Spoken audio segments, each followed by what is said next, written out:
இன்றைக்கி என்னோடய weight loss டே 3. எப்பயும் போல் காலையில் எழுந்திரிச்சோன்னே வெறும் வயிற்றுல நான் தண்ணி குடிச்சிக்கிட்டேன்.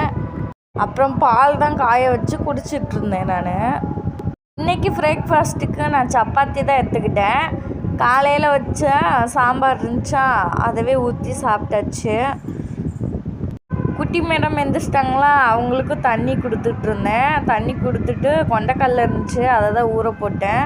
இன்றைக்கி கடைக்கு போயிருந்தேன்னா வாங்கிட்டு வந்த திங்ஸ்லாம் எடுத்து வச்சிட்ருந்தேன்.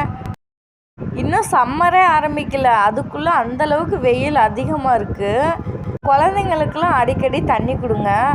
இது எல்லாமே என்னோடய ஸ்நாக்ஸ் தான், என் குழந்தைக்கு இல்லை. இனிமேல் ஸ்நாக்ஸையும் கொஞ்சம் கொஞ்சமாக கம்மி பண்ணணும். ஆஃப்டர்நூனுக்கு சாதம் வடித்து முட்டை கிரேவி தான் பண்ணியிருந்தேன். அதவே நானும் சாப்பிட்டுக்கிட்டேன். நைட்டு டின்னருக்கு எப்பயும் போல் சப்பாத்தி தான் ரெடி பண்ணிகிட்ருந்தேன். எங்கள் வீட்டு குட்டீஸில் என் முன்னாடி உட்காந்து எனக்கும் கொஞ்சம் ஹெல்ப் பண்ணிகிட்ருந்தாங்க.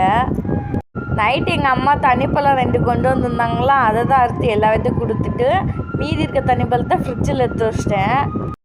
ரெடி பண்ண சப்பாத்தியே டின்னருக்கு எடுத்துக்கிட்டேன் நான். தண்ணிப்பழம் இருந்துச்சு, ஆனால் எனக்கு என்னமோ தெரில, சாப்பிடவே தோணவே இல்லை. வயிறு ஃபில்லிங்காகவே இருந்துச்சு. இன்றைக்கி பால் மட்டும் கொஞ்சம் எடுத்துக்கிட்டேன். அப்புறம் எங்கள் குட்டி மேடம் கூட விளையாட ஆரம்பித்தாச்சு. நாளைக்கு பார்க்கலாமா?